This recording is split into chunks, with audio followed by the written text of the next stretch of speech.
Welcome to The Explainer. Today, we're basically opening a time capsule. We are going way back to a really pivotal year in the history of learning, a time right before the internet, completely changed everything. I mean, it's kind of hard to imagine now, right? But there was a time before streaming video was just everywhere. A time before your entire classroom could fit right in your pocket. So we're going to head back to 2002. The world was right on the brink of this massive digital revolution. And we're going to see the birth of the very online education systems that we all use today. So, who's our guide for this trip? His name is Morten Flate Paulsen, and he was a real pioneer in online education.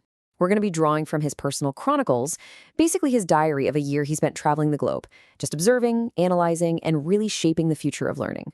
All right, let's get into it. Okay, so our story kicks off in Australia.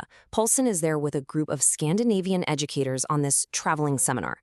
And what they found? Well, it was way more than just new scenery.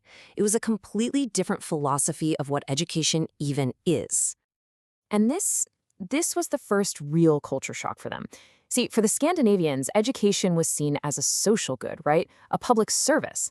But in Australia, they quickly discovered it was treated like a competitive export industry.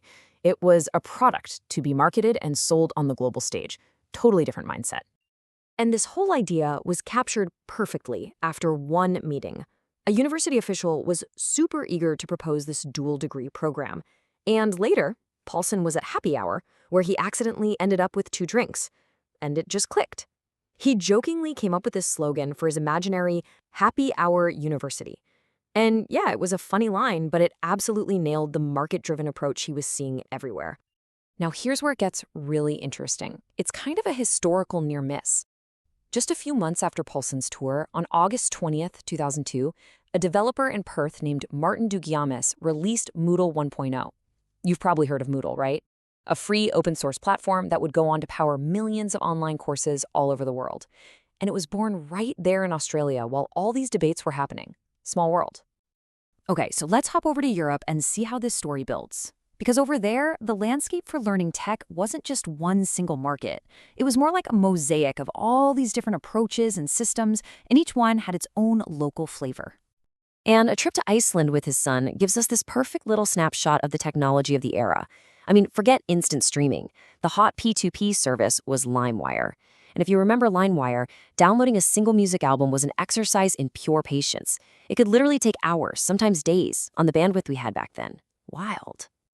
So then in Portugal, a huge European project that Paulsen was involved in presented its final report, and their findings were fascinating. They surveyed 17 countries and found that the market for learning management systems, an LMS, was just incredibly fragmented. We're talking 52 different commercial systems and another 35 self-developed ones being used across Europe. It was a total Wild West of innovation. No single player was dominating anything. And what's really cool is seeing the names of the top players back then. WebCT, ClassFronter, Blackboard. These were the absolute titans of 2002. But the study showed something you might not expect. American systems weren't dominant at all. No, European countries a lot of the time favored their own homegrown solutions. So in the middle of all this tech change, you also have new alliances forming. Over in Lithuania, the Boldic network was launched to get Nordic and Baltic educators talking and collaborating. And get this was happening just 1 month before the EU announced its biggest expansion ever, which would bring the Baltic states right into the Union. So things were really moving. Okay, so the real intellectual climax of this whole year-long journey comes at a big conference in Ronneby, Sweden. Paulsen gets invited to speak on the final panel, and he decides, you know what, it's time to be blunt. He's about to deliver a direct, pretty provocative critique of his host nation's whole approach to online ed. And he really didn't pull any punches. He stood up and told this audience of several hundred Swedish educators that their system, as well-intentioned as it was just economically unsustainable. He warned them they were completely unprepared for the wave of global competition that was coming for online education.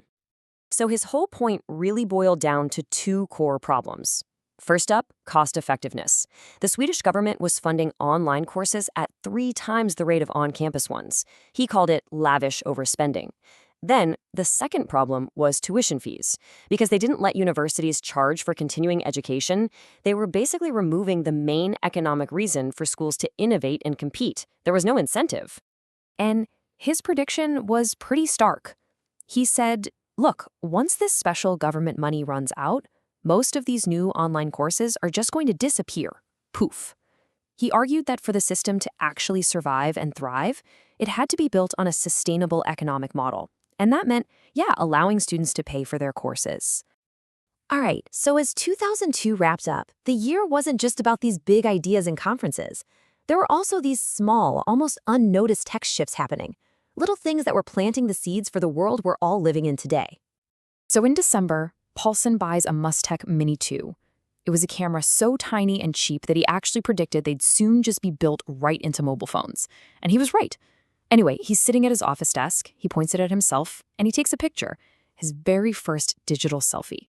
And this is just a brilliant illustration of a moment in time, because, unbeknownst to him, the word selfie had just appeared for the very first time that same year, 2002, in an Australian online forum. You have a new technology and a new human behavior just being born at the exact same time, in parallel. How cool is that? And remember, all of these personal stories and professional chronicles, they were unfolding against this backdrop of massive historical change. I mean, 2002 was the year that euro bills and coins physically entered circulation. It was also the year the European Union got ready for its biggest expansion in history. A lot was going on. So this whole journey through 2002, it shows us a world that's, well, it's both recognizable and at the same time strangely foreign, isn't it? It really makes you wonder, what parts of our digital life right now will seem just as quaint and surprising in another 20 years? What tools we use, what platforms we love, what will people in, say, 2042 look back on and just find fascinatingly quaint?